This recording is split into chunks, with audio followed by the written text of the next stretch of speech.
Prédiction des prochains matchs, conseils fantasy et analyse de la semaine. Fanball, ça commence maintenant. Let's go! Émission spéciale cette semaine sur la date limite des transactions dans la NFL pour le balado Fanball. J'ai noté environ une dizaine de transactions là, à la date limite et je vais tenter de donner mes opinions sur quelles équipes, selon moi, est sortie gagnante de cette date limite des transactions, quelles équipes qui est un peu plus difficile à aller chercher une bonne transaction et également les joueurs qui ont transigé d'une équipe à l'autre pour savoir si c'est une bonne chose pour leur carrière ou pas. Donc, je vais tout de suite commencer avec la transaction monstre, on peut dire, parce qu'on ne s'attendait pas à un aussi gros nom changer à la date limite des transactions, surtout pas vers les 49ers de San Francisco. Je parle bien sûr de la transaction impliquant l'ailier défensif Chase Young qui est passé des Commanders de Washington aux 49ers de San Francisco contre un choix de 3e tour seulement.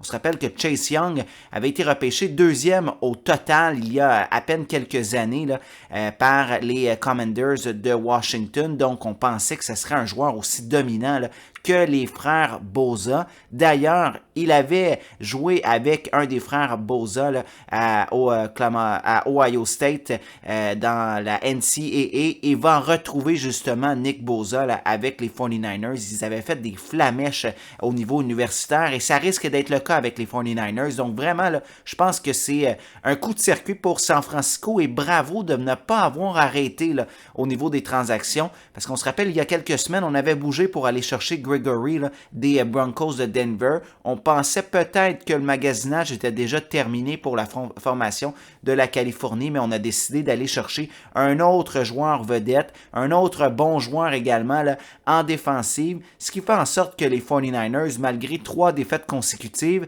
là on tombe en semaine de congé. Je pense que c'est l'idéal pour justement Chase Young de s'habituer dans sa nouvelle équipe, d'arriver à un temps où on va avoir quelques pratiques justement supplémentaires cette semaine pour donner une chance à Chase Young de continuer son bon travail parce que, on se rappelle, l'année passée avec les blessures avait été une saison plus difficile, mais cette année, Chase Young avait retrouvé un peu son air d'aplomb et je pense que c'est vraiment un très bon coup pour les 49ers. Et au contraire, pour les Commanders de Washington, je crois qu'on a lancé la serviette un peu trop tôt avec un choix de 3e tour. Je pense qu'on aurait pu être un peu plus agressif. C'est sûrement parce qu'on savait qu'on ne serait pas capable de le signer à long terme et on serait obligé de gaspiller notre étiquette de franchise pour le garder à Washington. Donc, je pense qu'on a stressé un peu du côté de Washington et on aurait peut-être dû attendre, mais quand même, transaction assez majeure dans la NFL. L'autre transaction également impliquant Washington qui a attiré mon attention, c'est Montez Sweat qui passe aux Bears de Chicago en retour d'un choix de 2e tour. Et là, pour l'instant, je trouve que Washington s'en tire quand même très bien avec un choix de 2e tour pour Montez Sweat. On sait que c'est un joueur très bon en défense qui était très bon pour Washington. Je crois qu'il va être un bon joueur pour les Bears de Chicago. Par contre, si j'avais été les Bears de Chicago, je n'aurais pas fait la transaction parce que les Bears, on sait la position qu'ils sont avec Justin Fields qui est blessé. On a des rotations un peu plus difficiles. On a des choix qui vont être très hauts au repêchage. J'aurais pris la chance de garder le choix de 2e tour et justement essayer de faire un virage à 180 degrés au repêchage avec une excellente QV qui devrait rentrer avec Chicago pour la prochaine saison. Donc, j'aurais gardé mon choix de 2e tour. On se rappelle, la dernière fois qu'on a échangé un choix de 2e tour, les Bears de Chicago avaient échangé un choix de 2e tour pour aller chercher Chase Claypool et la transaction avait vraiment mal tourné. On s'est débarrassé justement de Claypool quelques jours avant la date limite des transactions. Donc pour moi, j'aurais gardé le 2e tour et je trouve ça bizarre d'aller chercher, de se renforcer à la défense aussi tard dans la saison pour une équipe qui risque de frôler les bas-fonds dans la ligue. Peut-être qu'on s'est dit on bâtit déjà pour l'année prochaine, mais je pense qu'un choix de 2e tour pour ce joueur, c'est un peu cher payé, même si le calibre de joueur qu'on va chercher est excellent. Une autre transaction que je vais vous parler, c'est bien sûr les Vikings de Minnesota qui ont été quand même très actifs lors de la dernière journée là, pour bouger là, à la date limite des transactions. On a fait 2 transactions quand même majeures. Un en allant chercher le corps arrière des Cards de l'Arizona, Joshua Dobbs, qui connaissait quand même une bonne saison avec les armes qu'il avait en Arizona. Il a été échangé en retour d'un choix de 6e tour. Pour les Vikings, c'est vraiment un plan de rechange en raison de la blessure de Kirk Cousins. Je pense pas que c'est cher payé pour Joshua Dobbs, mais je suis un peu déçu pour les Cards de l'Arizona parce que Dobbs, on avait échangé un choix de 5e tour pour aller chercher à Cleveland. Et là, on est obligé de ravoir un choix de 6e tour, donc on est perdant au change. Le seul aspect que je pourrais penser d'Arizona, c'est si on a fait cette transaction, c'est vraiment que Kyler Murray est vraiment près d'un retour au jeu. Et on se disait que tant qu'elle perde Joshua Dobbs, parce que c'est certain qu'on va faire partir Kyler Murray dans les prochaines parties, on va aller chercher au moins un choix de 6e tour. C'est la seule raison pourquoi je vois les Cards faire cette transaction, parce que sinon, on est perdant au change. Et pour les Vikings, au moins, on va chercher une solution de rechange qui est quand même très intéressante, parce que, on le rappelle, Joshua Dobbs, avec les Cards de l'Arizona, malgré l'affiche, a toujours été en mesure de rester dans la partie, et ça, c'est vraiment tout à son honneur. L'autre transaction que je vais vous parler, c'est la transaction avec le joueur de ligne offensive Ezra Cleveland qu'on a transigé aux Jaguars de Jacksonville en retour d'un choix de 6e tour. Et le choix de 6e tour, vous le savez, là, on l'a transigé automatiquement là, aux Cards pour aller chercher le corps arrière Joshua Dobbs. Mais quand même, le joueur de ligne offensive Ezra Cleveland est encore très jeune. Je crois qu'il avait encore sa place aux Vikings du Minnesota. On le sait, là, avec la blessure de Kirk Cousins, c'est toujours important de s'assurer d'avoir de très bons joueurs là, pour protéger les corps arrière. Et je trouve que c'est quand même surprenant de la part des Vikings. Je donne l'avantage vraiment aux Jaguars dans cette transaction parce que on va chercher justement un jeune bon joueur de ligne offensive qui va protéger Trevor Lawrence pour les prochaines semaines. Donc vraiment, là, bon coup de la part de Jacksonville. On voit qu'on fait des transactions stratégiques de la part de Jacksonville. On sait qu'on a presque tous les éléments pour se rendre jusqu'au bout. On a une très bonne attaque. Il faut maintenant protéger notre corps arrière qui va être là pour les 10 prochaines années à Jacksonville. Bon, maintenant, on va parler de quelques transactions que, selon moi, c'est bon pour les deux équipes. On a 3 transactions que j'ai notées là, que, selon moi, les 2 équipes sortent gagnants. Entre autres, la première, c'est Seattle qui va chercher Leonard Williams des Giants en retour d'un choix de 2e et un choix de 5e tour. Je pense que dans la position actuelle des Giants, on pouvait se permettre de libérer un joueur qui est quand même un joueur vedette en défense pour les Giants pour aller chercher justement des choix repêchage et reconstruire parce qu'on sait qu'on n'a pas les éléments dans notre formation pour compétitionner avec les Cowboys ou les Eagles. Et pour Seattle, on va chercher un bon joueur là, sur la ligne défensive qui va faire en sorte que la défensive de Seattle commence à être vraiment très dangereuse. On avait déjà des bons demi-défensifs et là, on va chercher Leonard Williams sur la ligne défensive. Donc vraiment, c'est un bon coup pour les 2 équipes selon moi. L'autre transaction que j'ai bien aimée, c'est celle des Bills en allant chercher le demi-défensif Russell Douglas qui est un choix de 5e tour en retour d'un choix de 3e tour des Packers dans la même c'est un peu le même scénario que l'échange Seattle Giants, dans le sens que les Bills ont une chance de se rendre très loin en série. On avait perdu Tre'Davious White il y a quelques semaines, donc on va chercher un demi-défensif qui est bon. Et en échange, les Packers vont chercher un choix de 3e tour dans la 2e journée du repêchage. Donc, on va être capable de peut-être aller rechercher un demi-défensif ou aller chercher des armes supplémentaires à la position pour protéger Jordan Love. Ou pourquoi pas un corps arrière qui va chuter là, au 3e tour pour les Packers de Green Bay si on décide de faire de la compétition interne à Jordan Love. Donc, pour moi, c'est une bonne transaction pour les 2 formations. Et l'autre transaction que j'ai aimée, c'est celle entre les Browns et les Lions. J'ai surtout aimé l'acquisition des Lions en allant chercher le receveur de passe Donovan Peoples-Jones. C'est un receveur de passe qui, avec Deshaun Watson, n'avait pas été en mesure de vraiment s'établir et à occuper un rôle plus important avec la formation de Cleveland. Mais avec les Lions, on sait, hein, l'attaque des Lions, elle est très explosive. Et là, on a perdu un des receveurs de passe, là, Marvin Jones, qui est parti. Donc, Donovan Peoples-Jones va aller chercher peut-être le rôle de troisième, quatrième receveur de passe. Et je pense que c'est excellent pour les Lions. On va chercher de la profondeur. Et on a seulement payé un choix de 6e tour. Et au contraire, pour les Browns de Cleveland, on avait déjà là, pas vraiment impliqué dans notre plan de match Donovan Peoples-Jones. Donc, en allant chercher un choix de 6e tour, au moins, on l'échange pas contre rien. Donc, vraiment, ça, c'est 3 transactions, selon moi, que les 2 formations sortent quand même gagnants. Et là, j'ai noté deux transactions où, selon moi, là, c'est pas fort. Là. On a vraiment des perdants. Là.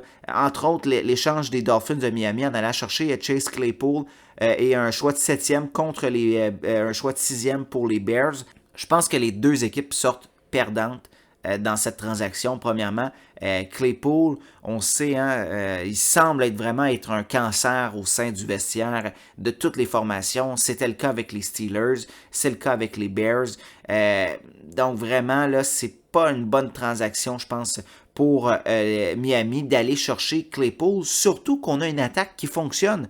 Le problème était plutôt au niveau de la défensive, selon moi, pour les Dolphins de Miami. Donc, on aurait pu essayer d'aller chercher justement là, des joueurs mieux établis sur la ligne défensive ou en défensive tout simplement pour Miami, au lieu d'aller chercher Claypool qui risque de vouloir l'attention et on sait déjà que l'attaque de Miami ne va pas passer par Claypool. Donc, c'est vraiment un risque. Je sais qu'on a une vitesse intéressante pour ce receveur de passe canadien, mais si j'avais été Miami, je n'aurais pas touché à ce joueur.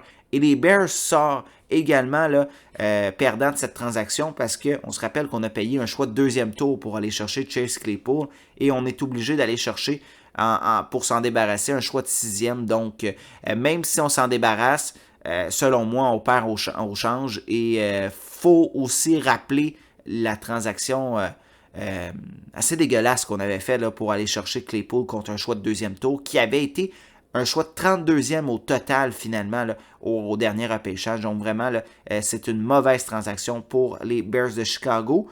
L'autre transaction où je trouve pas nécessairement qu'il y a de gagnant, c'est la transaction d'Atlanta en allant chercher le receveur de passe Van Jefferson et un choix de 7e tour contre un choix de 6e tour qui s'en va aux Rams de Los Angeles.